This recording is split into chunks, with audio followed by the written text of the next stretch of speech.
Warahmatullahi wabarakatuh. Selamat siang dan salam sejahtera buat kita semua, pimpinan, ketua, para wakil ketua yang saya hormati, Pak Menteri, Pak Sekjen, Dirjen, dan para BUMN di bidang pertanian yang hadir pada siang hari ini. Saya akan menyampaikan dua hal terkait dengan evaluasi dan proyeksi. Dan dalam evaluasi ini ada apresiasi tapi juga ada kritisi, begitu juga dalam proyeksi ini ada evaluasi, ada kritisi, dan juga ada apresiasi. Saya mencatat per 3 Juli 2020 realisasi anggaran Kementerian Pertanian sebesar 44,03%. Dari 14,06 triliun, artinya baru terrealisasi 6,19 triliun, Pak.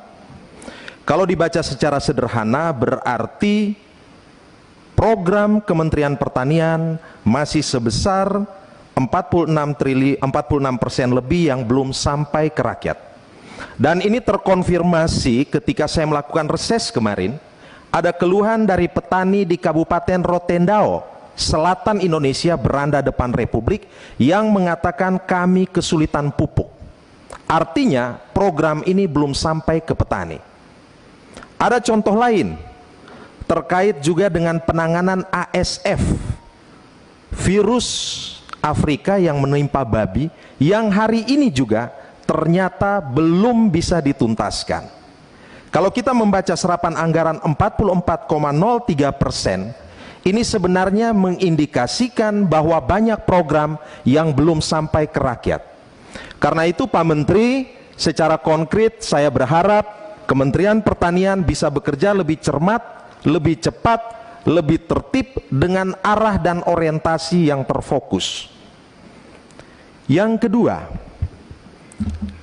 sejak pertama kali saya ada di Komisi 4, Pak Menteri selalu bicara pada level ideologi dan paradigma kedaulatan pangan, kemandirian pangan. Pada level ideologi dan level paradigma, oke. Bagaimana dengan level regulasi dan aksi implementasi? Pada level regulasi dan aksi implementasi yang terjadi adalah ketahanan pangan.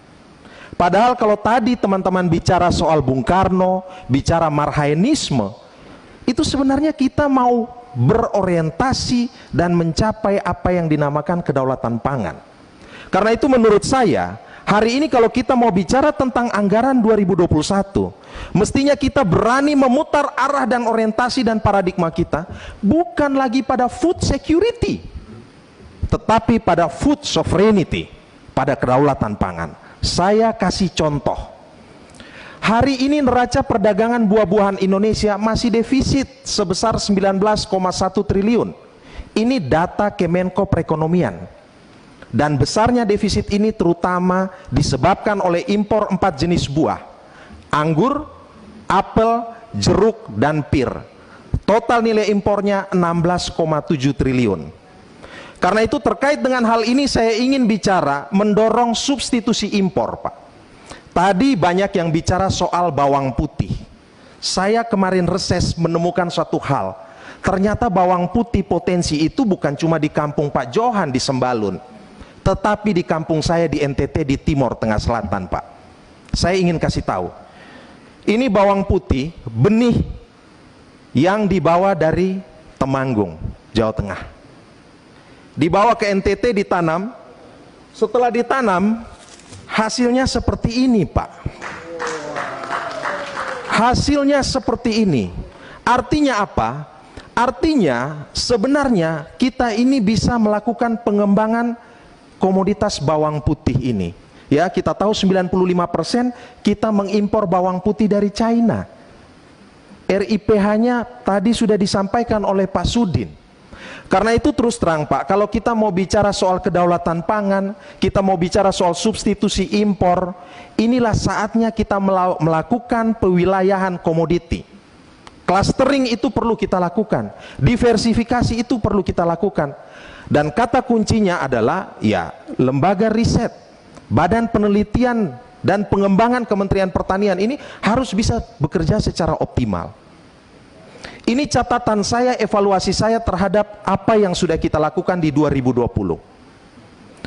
Selebihnya saya memberikan apresiasi dan terima kasih mewakili masyarakat NTT, Pak Menteri.